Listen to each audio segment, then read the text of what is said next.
今天的这场女子斯诺克的世锦赛的决赛，哪里是一场斯诺克比赛，这简直就是一场少年派的奇幻漂流。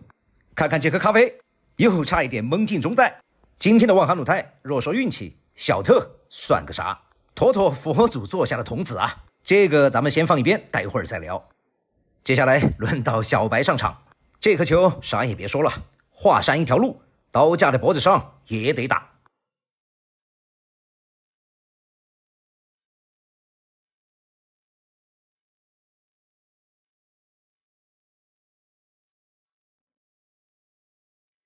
准进，白球回来力道稍大了一点点，稍微有些直。这个球想要叫到粉球，需要低杆的极限发力，拉下来可以叫粉球的中袋。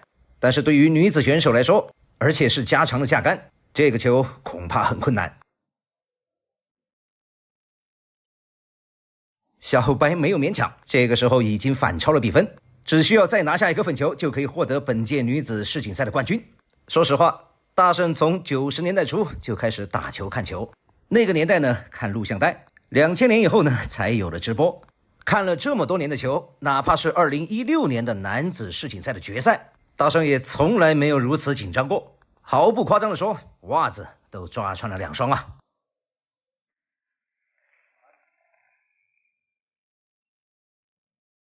接下来看一下旺哈努泰的这杆进攻，可以看出来紧张到了极致。这杆球就只记住了一个宁保勿后，已经完全不敢往进球点打了。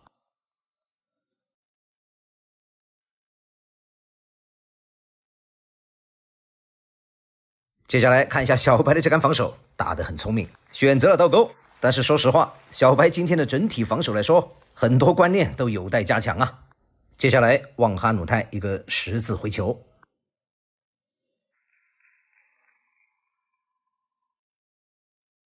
小白呢也是照方抓药。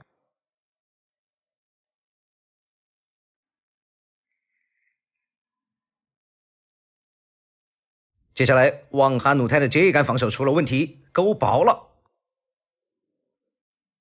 上去之后大漏，现在小白距离世锦赛的冠军仅1步之遥。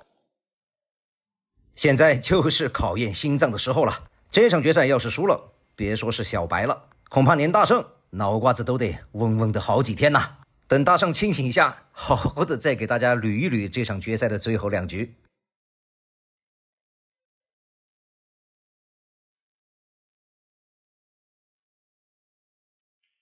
有了，粉球打进！今天小白实现了咱们中国斯诺克的重大突破。但就荣誉来说，大圣认为男女斯诺克的世锦赛冠军都同样重要。先别急庆祝，咱们先来回顾一下旺哈努泰的运气。佛祖啊，说好的众生平等，咋遇见了旺哈努泰，您老人家就玩双标呢？今天的决赛开场之后，虽然2个人打得非常琐碎，但是这一杆已经是旺哈努泰蒙进的第3颗球了。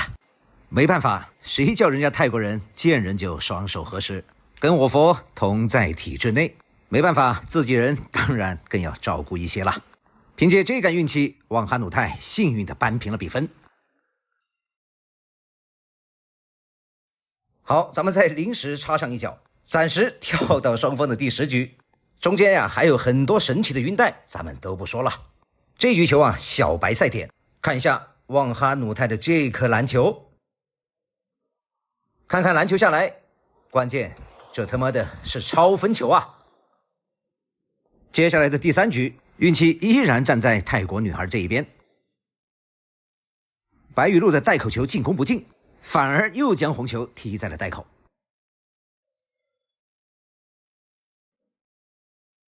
但是接下来面对大好的局面，这一杆居然白球洗袋，这一下彻底的激发了小白的斗志。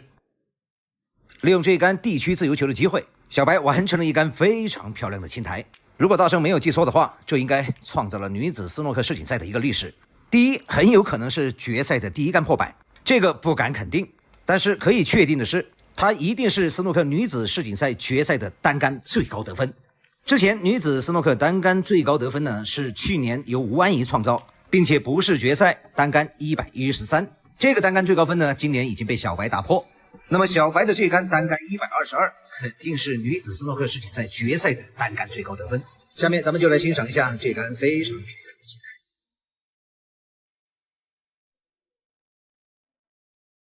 谁在最需要的时候轻轻拍着我肩膀？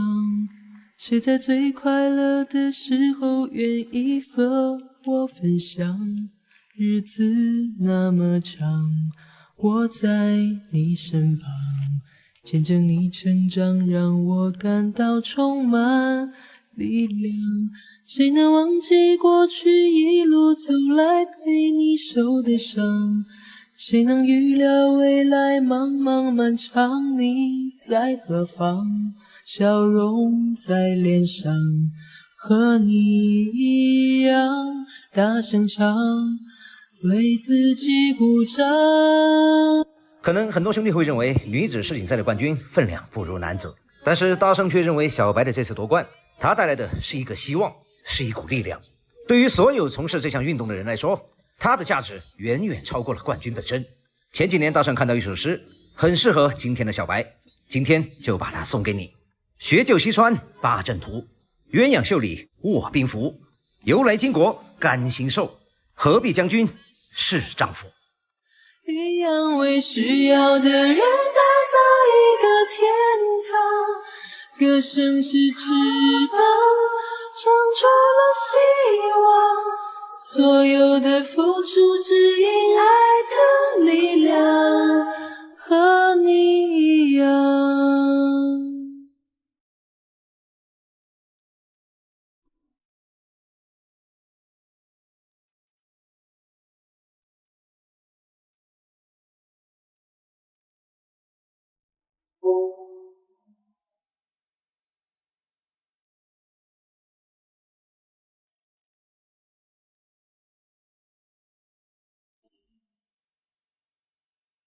谁能忘记过去一路走来陪你受的伤？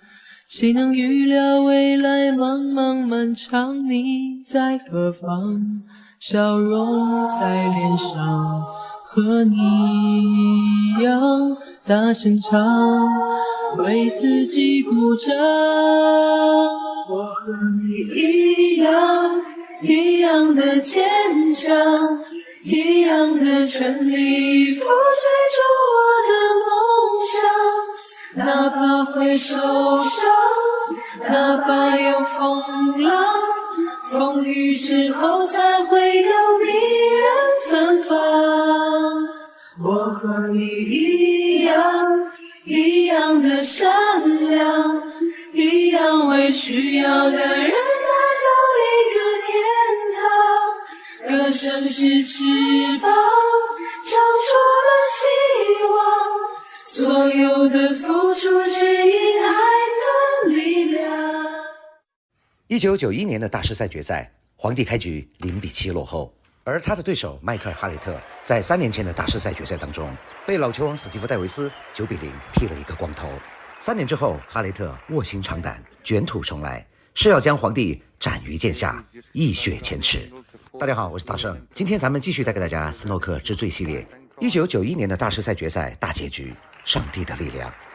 在前2集当中，皇帝虽然开局0-7落后，但是随后却开启了疯狂的追分模式。但是哈雷特也经历过2次粉红色的回忆。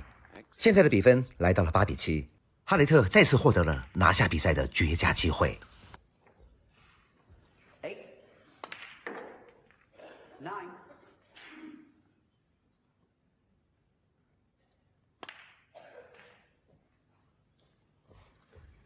16,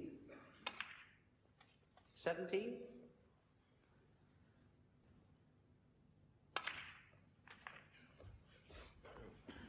24, 25,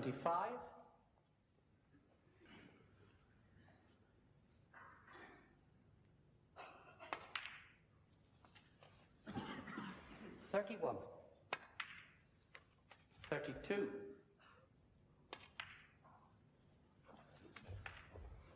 赛场之上，除了裁判报分的声音，安静得可怕。哈雷特离自己的第一个大师赛冠军越来越近了。但是面对这颗关键的红球较位，哈雷特没敢使用右塞低杆拉伊库的杆法，却使用了更加保守的盾推。看着白球盾出去的距离，你就知道哈雷特此刻已经紧张到了什么程度。哈雷特第3次错过了绝杀比赛的机会。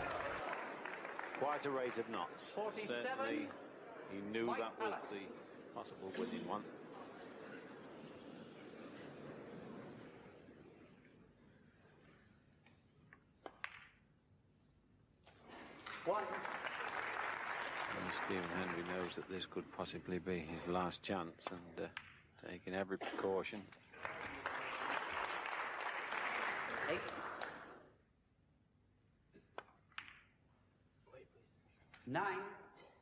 画面中标出了这局比赛唯一的难点，而皇帝想要把比赛拖入决胜局，则需要完成清台。Awkward ball. 17. Can drop right behind it on this one.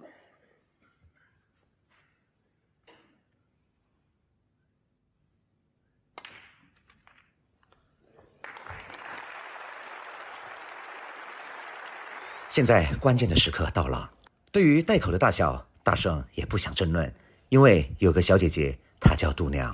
皇帝顶住压力，打进了这颗高难度的半铁锅红球，将比赛拖入双厅决胜局，似乎已经没了悬念。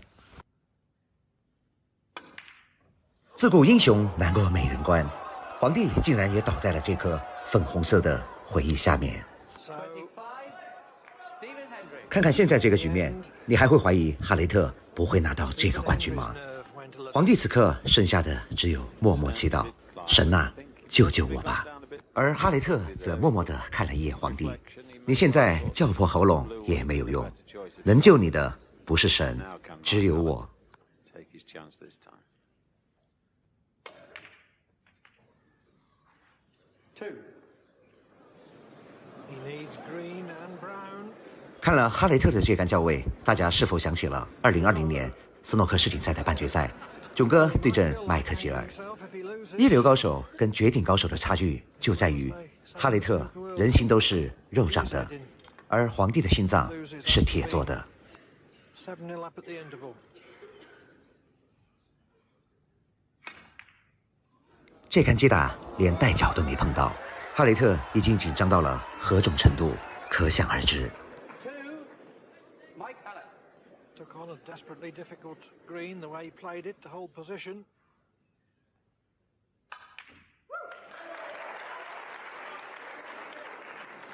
3.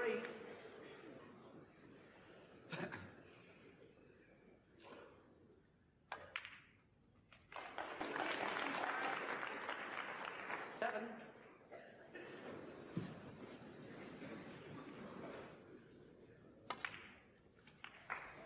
12. Pink and black still needed.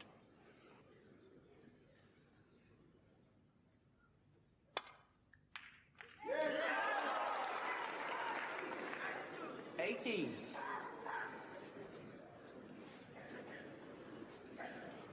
看看哈雷特的表情，如果这个黑球换成哈雷特来打的话，我想结果肯定是大相径庭。 Tonight, 2 down. 就这样，比赛戏剧性的拖入了双厅决胜。这样的奇迹以前只有飓风做到过。在1985年的英锦赛决赛当中，飓风开局0-6落后斯蒂夫·戴维斯，最后决胜局成功逆转。那么今天皇帝能够做到吗？ Very awkward. 在决胜局当中，现在哈雷特小分领先31分，哈雷特有3颗红球可以选择进攻。俗话说，狭路相逢勇者胜。高手之间的对决，哪怕明知打不过，也要敢于亮剑。而此刻的哈雷特却没有勇气拔出自己的佩剑，他胆怯了。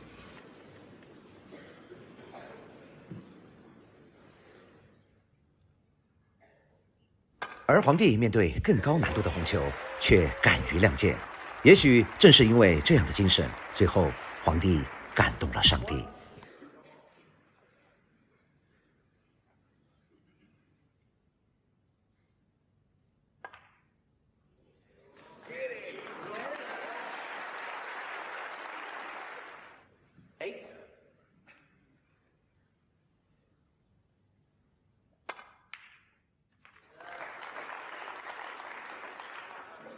9. 14.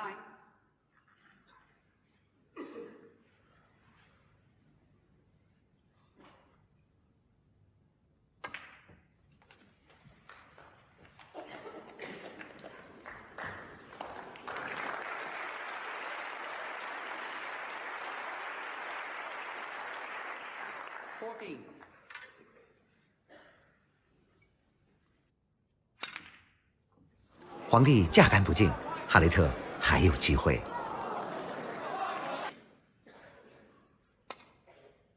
这一次，哈雷特没有保守，打进了这颗超高难度的包球。Position this time.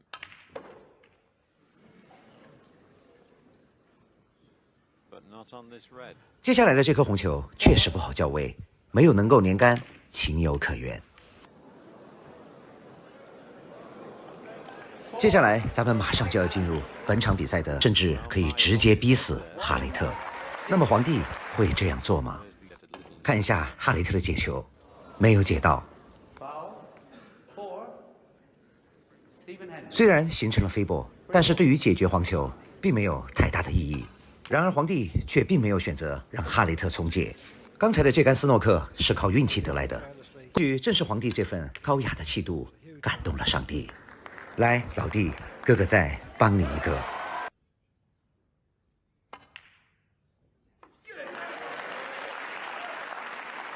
面对这样超高难度的咖啡，皇帝也丝毫没有手软。And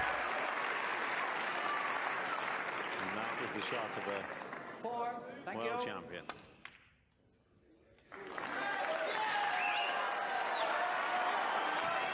接下来又是面对再回首，背影已远走。再回首。这个孩子自带 BGM， 在英国他被称为奥沙利文武士。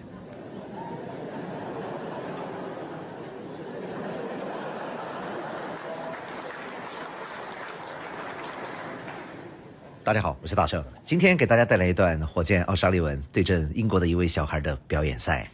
很巧的是，这个孩子的名字也叫诺尼，因此英国的观众把他称为奥沙利文武士。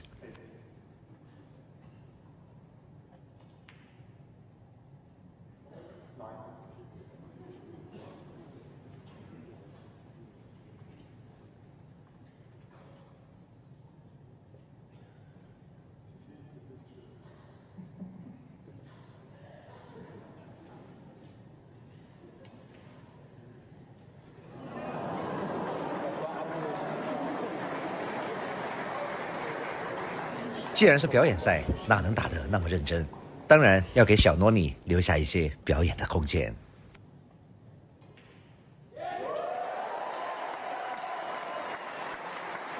孩子，你的这颗进球让我想起了大澳的周小龙。打进这颗进球之后，你仿佛已经赢了6届世锦赛冠军、千杆破百的奥沙利文一世。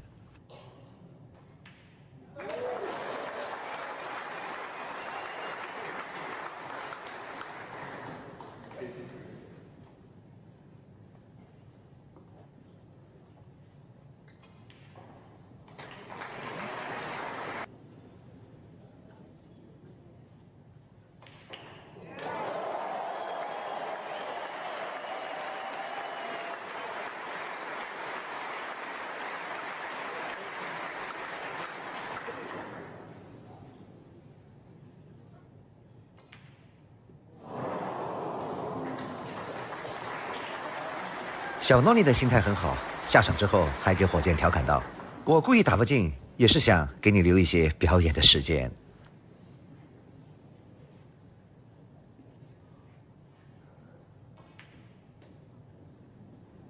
这咋好意思，兄弟？他们看我都已经烦了，还是把时间留给你。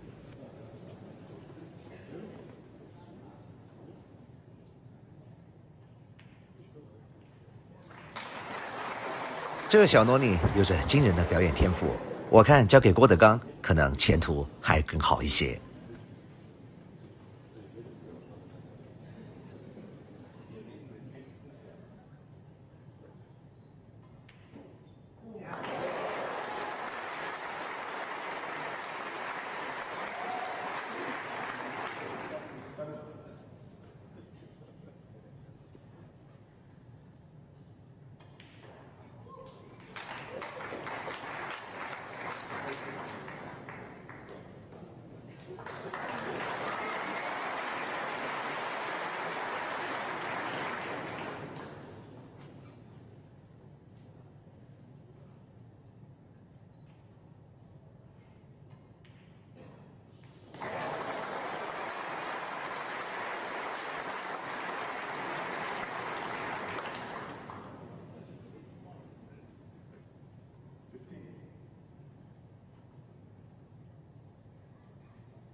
小农里的架杆号称排名全英国同龄年阶段的 No.1， 好吧，算我没说。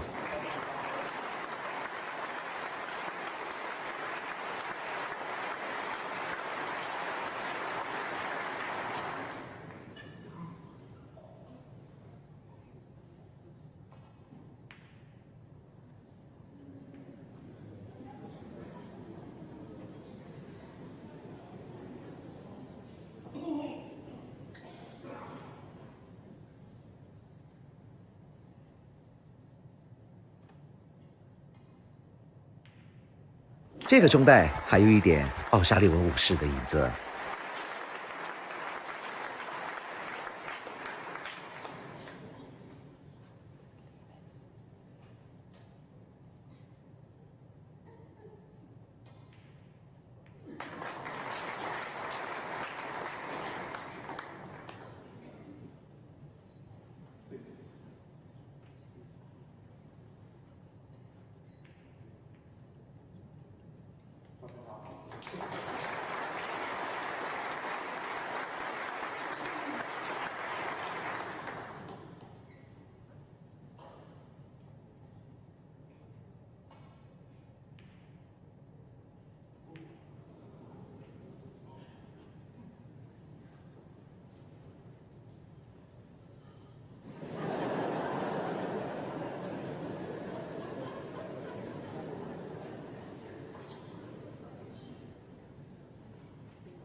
昨天大圣又不争气的看了一场威尔士公开赛的资格赛，就是咱们国内的流量大明星对阵高阳的那一场。比分虽然很惊艳，4-0，但是这个过程实在就没法说了。但是这些都不是最重要的，最让我不淡定的是比赛结束之后各大博主对这场比赛的评价。在这儿大圣也不怕得罪人，我就想说一句话，还要不要脸了？球打成这个样子，怎么又重返巅峰了？怎么又剑指冠军了？怎么又王者归来了？就昨天打那个球，别说碰见前16了，就是碰见前32，我想这个比分应该是倒着的4-0。咱们就别说火箭前几年的评价了，就说最近马叔、老张、萝卜、皇帝对他的评价吧。别人说的很含蓄，但是总结一下就是一句话：商业活动太多，没有练球。当然，支持他玩物丧志的球迷会说，怎么样，他拿的冠军还不够多吗？中国有哪一位选手可以比得上？你拿一个试试。而且有这样言论的球迷还不在少数，大圣都懒得回复，只想说一句，你们开心就好。大圣想说的是，34、35岁正是斯诺克这项运动的黄金年龄，753节803巨头，无不是在这个年纪打出了自己的辉煌成绩。不奢求他像753节这3个老家伙这么敬业，至少克鲁斯堡他还没有登顶过，就不能称为真正的世界冠军。大圣每次都不争气的继续看他的比赛，就是想看到他有真正的反思过，实现真正的王者归来。但是至少目前我没有看到。今天的二哥吉米怀特打得再差，咱们都会报以热烈的掌声以及崇敬的目光，因为二哥为了自己的理想从没有放弃过。业精于嬉而荒于嬉，小时候的那部动画片《骄傲的将军》，我希望他再翻来看看。本不想说，但是又说了那么多废话，大家今天就当我是唐僧好了。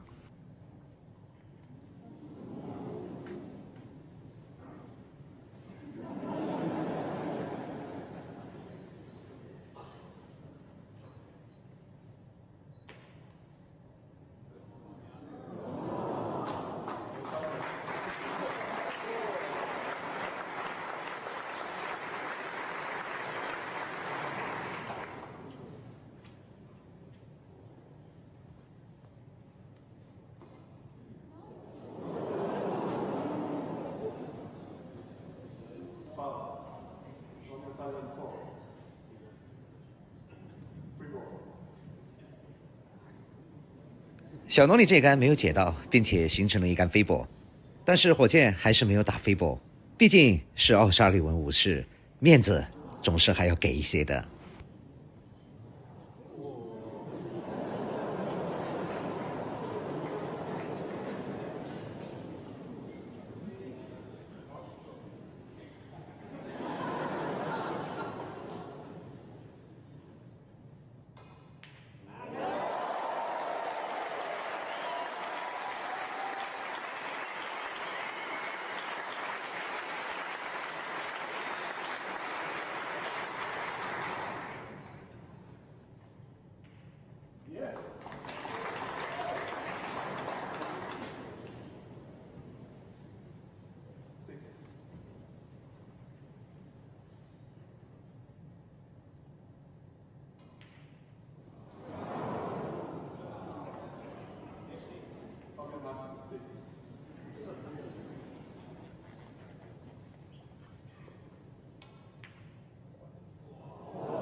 比赛的结果并不重要，重要的是奥沙利文一世跟奥沙利文五世两位罗尼打了一场开心的比赛，并且给小罗尼留下了一个美好的记忆。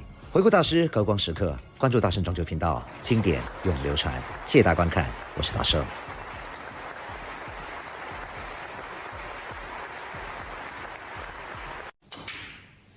再次空心入袋，这就是1987年著名的轰天炮对局。大家好，我是大圣。现在场上击球这位，大家看着有些眼熟哈，相信有些资深球迷现在已经看出来了。没错，他就是18岁时刚出道的皇帝。今天的回顾经典带给大家的是1987年的澳大利亚大师赛的决赛，皇帝亨德利与飓风阿里克斯希金斯的初次对决。当时的皇帝初入峥嵘，出杆也是急如闪电，而桀骜不驯的飓风已经到了职业生涯的晚期。接下来咱们就来看一下两人在决赛中的精彩表演。由于是1987年的比赛，找到已经实属不易，画质有些模糊，大家还请见谅。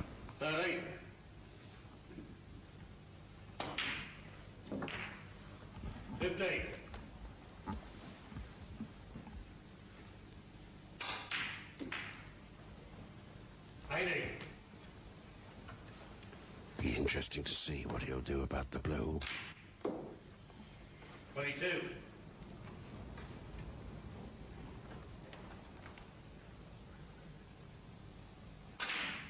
看一下皇帝当时的球风也是急如闪电，对于防守嘛，只要能进攻也是绝不考虑。接下来看一下飓风，先给皇帝上一课，啥叫当剑士。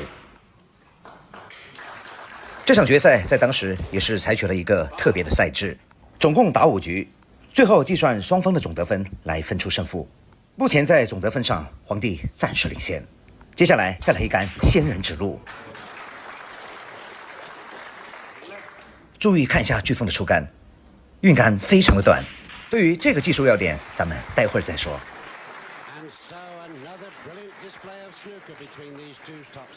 接下来咱们看一下双方的最后一局对局，这一局对局在当时也是非常有名的经典对局，大圣称它为轰天炮。至于为什么叫轰天炮，大家看一下就知道了。飓风仔细看了一下黑球，没有单下。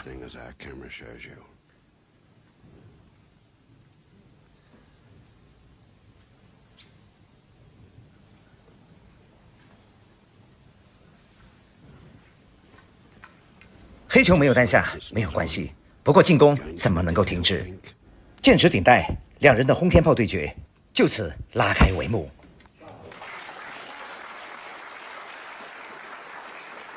但是这一杆之后，无奈实在没有进攻的机会，哪怕强如飓风，也不得不选择放弃。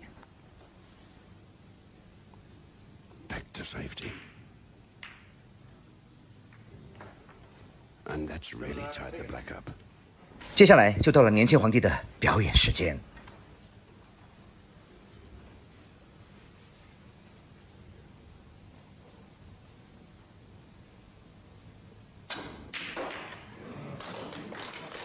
看看当时年轻皇帝的杀气有多么重，看看这两个球你就知道了。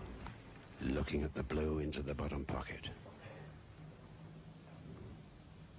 同样剑指顶带。皇帝用一颗空心入袋，给予了飓风强烈的回应。It's so easy. 6.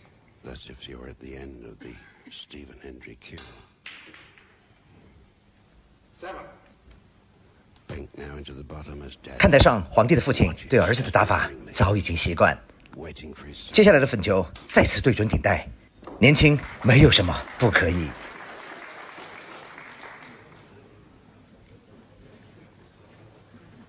接下来的红球还是顶带，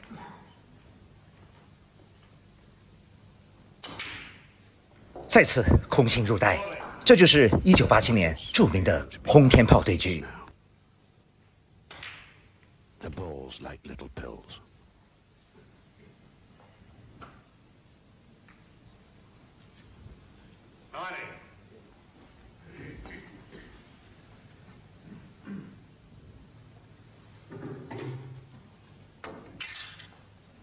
红球没有弹下，传球毫不犹豫，看皇帝的传球，让你无处可逃。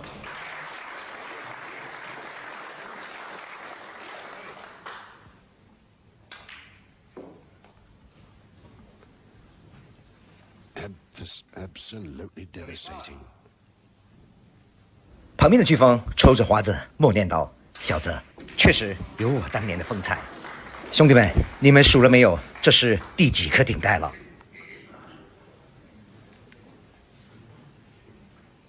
15.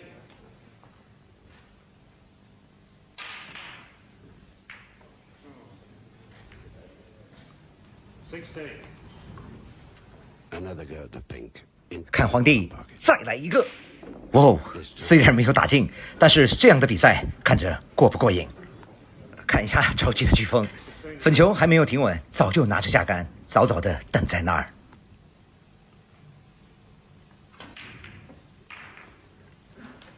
Alex, always the entertainer. 接下来咱们就来欣赏一下大哥惊艳的表演。 But he knows full well he has to say goodbye to the Winfield Masters 1987.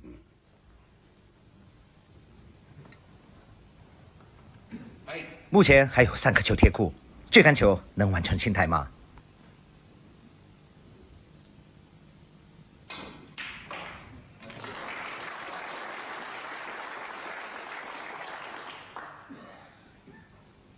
Stephen Hendry in the final has to overcome Australia's Eddie Charlton to get there.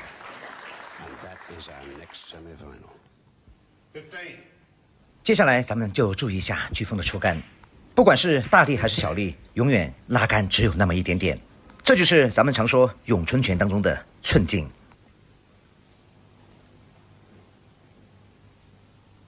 再来看一下这一杆的中力发力，还是一点点。 这也就是为什么咱们看到飓风发大力的时候，会出现荡剑式、破剑式、仙人指路等等，在现代斯诺克当中看不见的招式。因为在这样短出杆的情况下，如果球杆不延伸，那么就无法将白球打透。不过这项绝技今天早已失传，当然就算传下来，也没人敢用。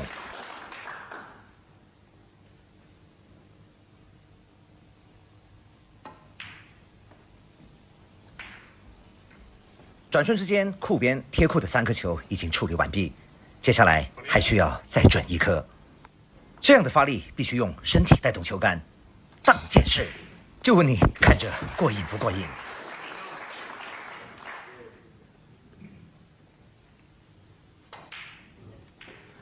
And so Alex giving an exhibition here of how to clear up. 33. His break is 33. There are 6 colors to go. But when he started, he was 159 points behind.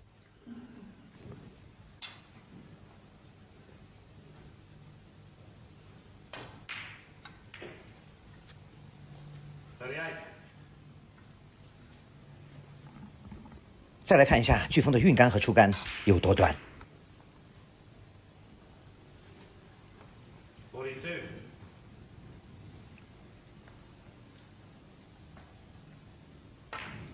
看一下这颗白球，加了非常强烈的右旋转。大圣在这儿要奉劝各位兄弟，飓风的这个出杆千万别学，因为有些东西是一看就会，一学就废。 Has outpotted Alex Higgins and puts himself into the final on his first visit to Australia. 虽然最后飓风一杆清台拿下了这一局，但是最后还是皇帝获得了最后的冠军。正所谓长江后浪推前浪，一代新人胜旧人。随后两人又在1987年的北爱公开赛决赛当中相遇。大家想看那场决赛吗？回顾大师高光时刻，关注大圣撞球频道，经典永流传。谢谢您的观看，我是大圣。冲击147，白球走成这样了，兄弟们应该怎么办？在100年斯诺克的历史上啊，别说是业余比赛了，哪怕是在职业赛场，同一届比赛能够轰出2杆147的也屈指可数。想想08年的克鲁斯堡，机长卡特分享了火老师的147奖金，这个债到现在还没还完呢。16年之后，中国四川的小城雅安，一场民间的业余斯诺克比赛，却在3天之内2轰147，而且2位小将啊都未满18岁。正所谓自古英雄出少年，咱们先来欣赏16岁的小将汪以旭，他这杆147啊，拍出了好莱坞惊悚大片的风格。哪怕是对147有着最深执念的塔猜亚来看了，估计啊都得直呼不可能。好，下面咱们就来边看边聊，看看这杆147究竟惊悚到什么程度。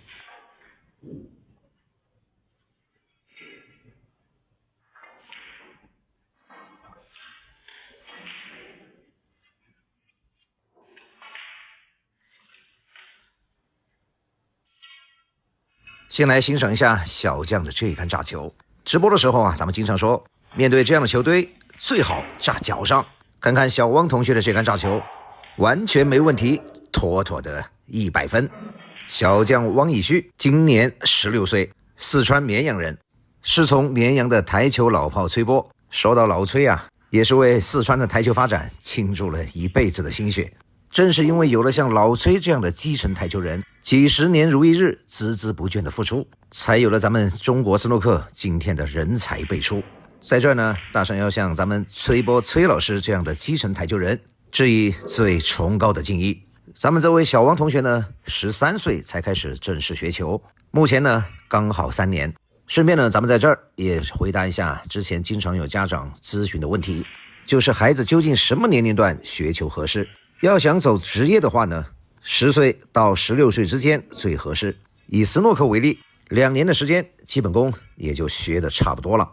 剩下来呀，就是不断的巩固加打磨，这个时间就没有尽头了，学无止境。你看小特贵为世界第一，他现在不也还在学习吗？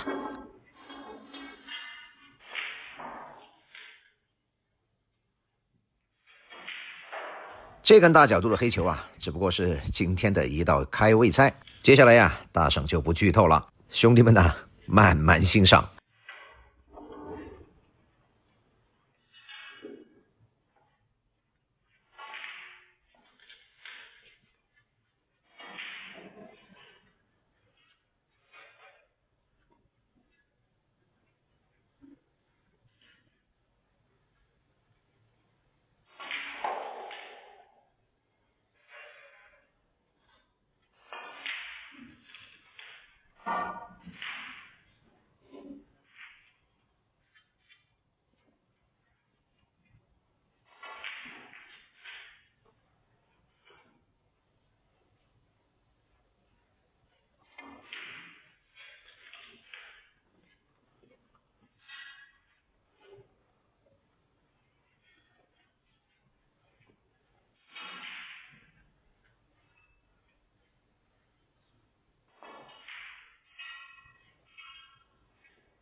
好了，这一杆的白球交位出现问题了。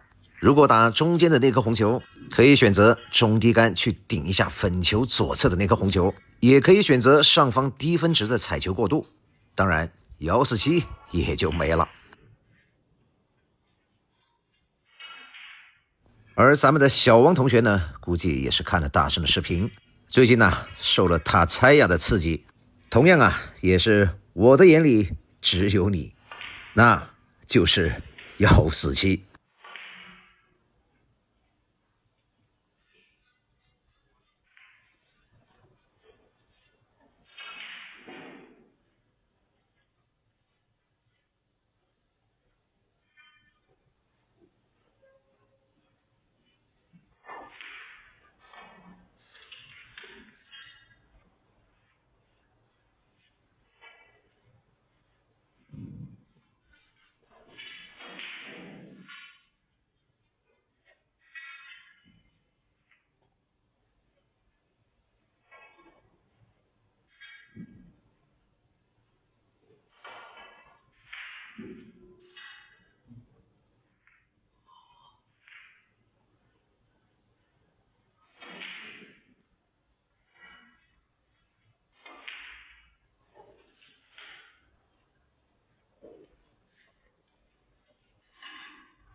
接下来呀，问题又来了，看一下小王同学的这一杆选择。如果要打红球堆左侧这颗红球，那么势必要垫到红球堆147啊，估计也就没了。那么选择粉球左侧的那颗红球呢，中袋当然好打一些，但是白球较黑的线路被黄球阻挡，如果直上直下的话，那么147同样也没了。接下来呀，看看小王同学的，我的眼里只有你。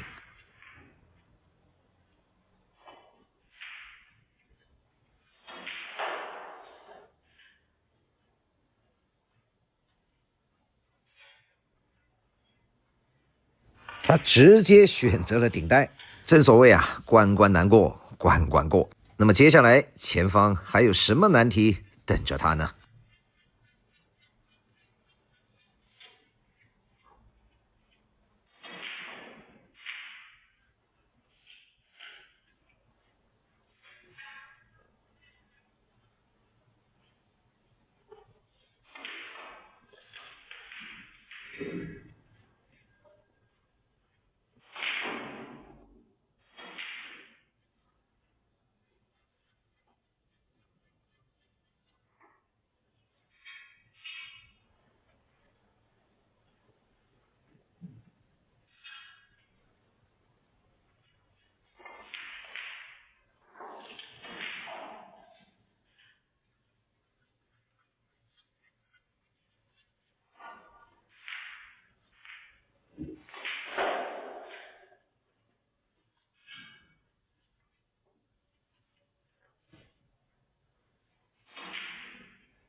接下来咱们来看一下这杆黑教红，需要一个右塞的低杆，白球转，赛力不够，问题又来了。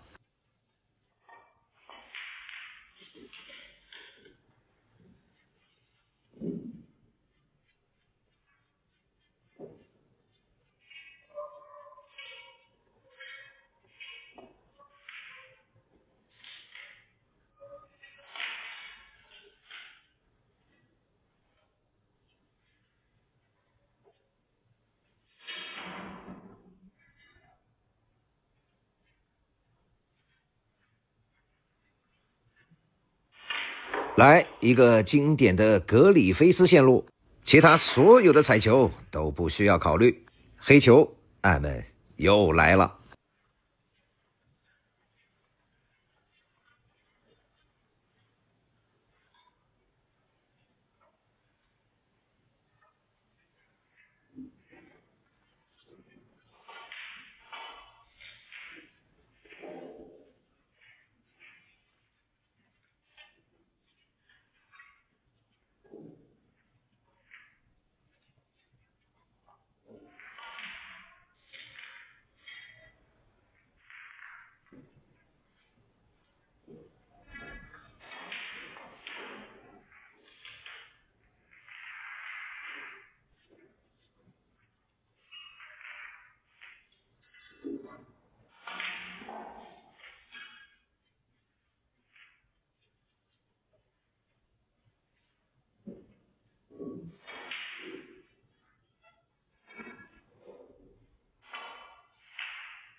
此刻呢，还有一个小插曲，他的对手呢，竟然也是一位仅有15、16岁的小女孩。为了不影响她的击打，主动的站起来，走到了另外一侧。可见现在咱们四川的台球氛围究竟有多好。这一杆呢，低杆多了。这颗球，兄弟们看着熟悉吧？那么接下来看看咱们的小汪同学究竟会选择尿推呢，还是中低杆两库呢？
接下来的这个篮球低杆力量大了，粉球留下了一个向上的角度。好，接下来看一下咱们的小王同学，白球会走到哪儿呢？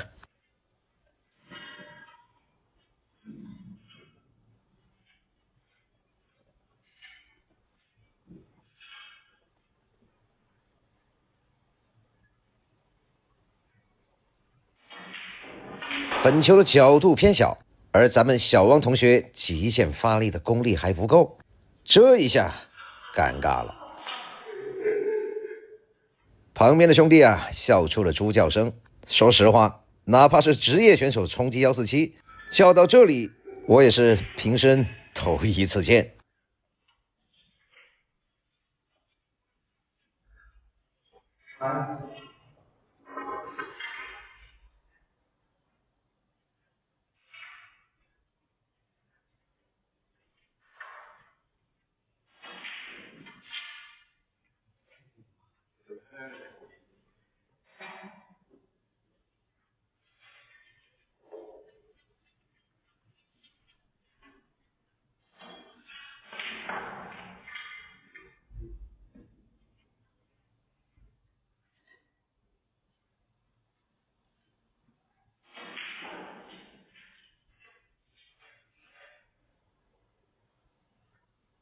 正所谓白球不够，准度来凑。看一下什么叫自古英雄出少年，关键是打出这样的147，咱们的小王同学还相当的淡定哦。3天147，咱们明天见。